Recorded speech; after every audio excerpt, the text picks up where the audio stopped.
Hey everybody, I'm Dan Nash from Maverick. I'm a CRNA, one of the owners of Maverick. I've been a CRNA for about 30 years. I currently work at the Bone and Joint Hospital in Oklahoma City. I'm going to answer a few questions that some folks have sent in to Maverick. So Tony from Nebraska asked, how long did it take you to become proficient in blocks? Well, that's kind of an interesting question. That really depends on how often you do blocks. So blocks, like anything else, it's a repetition type thing. So it took me probably a couple of years to get completely proficient because I was working down in Texas in an anesthesia care team where I was allowed to do blocks fairly frequently. So I'd say I became proficient probably within the first year of doing them, but to be really proficient at something, you have to do it quite a few times. You have to do quite a few repetitions of it. So I would say if you're at a practice where you're doing blocks daily, it's probably going to take you several months to become proficient. If you're just doing a few blocks weekly, it may take up to a year to become proficient. That's one of the reasons that we suggest you come to a Maverick course, because in one weekend you're gonna get those repetitions. You're going to be working on pulsatile cadavers, which are pretty much close to live people. You're going to have an artery pulsating that's going to show you the layout of the anatomy. You're going to be able to see the nerves. You're going to have that nerve as a target, and you'll be able to drive that needle right to the target. So within the weekend, you'll probably get 60 to 70 repetitions of doing ultrasound guided blocks. So that will help you with your proficiency. If that answers your question, it's very variable depending on how many blocks you're going to do, and repetition is the key. Hi, I'm Patrick Myer. I've been working for Maverick for 10 years. I work as the chief CRNA at an orthopedic specialty hospital in Oklahoma City, and we have some more questions here. Why don't you provide medications and dosage recommendations for each block in the online didactic modules? From Amy in Texas. Well, the reason we don't provide specific dosages is because it's going to be kind of dependent on which block you're doing, how long you want it to last, what the block's purpose is, whether it's just to get you through the surgery or whether it's to provide long-acting post-op pain relief. And also each place has different requirements for how long they want blocks to last. You know, surgeons have their preferences too.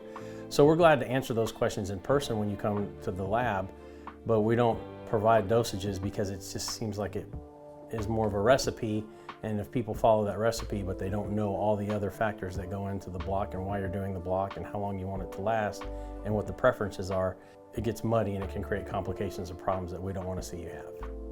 So let's look at one more here. So Mike from Georgia writes in and says, in your practice, which blocks are the most rare and most common? I would say I work in an orthopedic only hospital right now.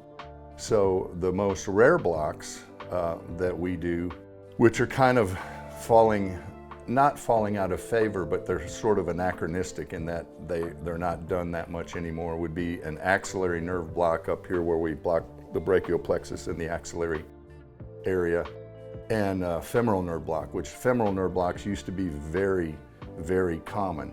But because of the quad weakness that we get from that, surgeons tend to not want the femoral nerve block anymore. So I would say we're not doing a lot of axillary blocks because the supraclavicular block is a little bit superior in my opinion, and I think most folks' opinion. The infraclavicular gives you some advantages over the axillary block. I typically do the axillary block when I have someone with some lung disease and I want to 100% avoid a phrenic nerve block so I don't go up of the clavicle. Or if I'm doing elbow surgery, you get some advantages with an axillary nerve block. You can go and get the intercostal brachial nerve with an axillary nerve block for elbow surgery, so that can be helpful. The femoral nerve block, I pretty much take it and use it when we're doing some sort of amputation on the lower leg, whether it be a below the knee amputation or above the knee amputation. It is my opinion that every amputation deserves to have a femoral nerve block and a sciatic nerve block, because you decrease the chances of chronic limb pain and phantom limb pain from roughly around the mid-30s, 35, 37% down into the single digits if you do single shot femoral and single shot sciatics. And if you put catheters in and infuse those catheters for several days, you can take that phantom and chronic limb pain down to close to zero. Those are probably the rarest blocks that I do in my practice. As far as the most common blocks in my practice, being orthopedics, would be adductor canal blocks, supraclavicular blocks, infraclavicular blocks, interscalene blocks, PENG blocks, lateral femoral cutaneous, anything that is involved with regional anesthesia for orthopedic procedures. Now, in people that work in multi-service hospitals, I think TAP blocks, erector spinae blocks, QL blocks, and all the blocks that I mentioned for the orthopedic stuff is very much common these days. And as our population ages and we have 10 to 12,000 baby boomers every day are retiring, which is an amazing statistic that I ran across not too long ago. And I found it hard to believe, but I've heard it from several sources, so I suppose it's true. With that many people aging and coming into the medical consumer marketplace, I guess you'd call it, they're all going to need nerve blocks because they're going to need total knees, they're going to need total hips, total shoulders, they're going to fall and break bones. There's just more people in the medical industry marketplace. So as that happens, the workforce has to kind of bone up on these things. So I think you're going to see nurse anesthetists being much more involved in pain control for these patient populations. Another question here, how many blocks do you think you've performed in your entire career?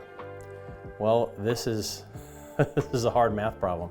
I did keep track of how many blocks I'd done for about the first 5 years of my practice, and it was a little over 2,000.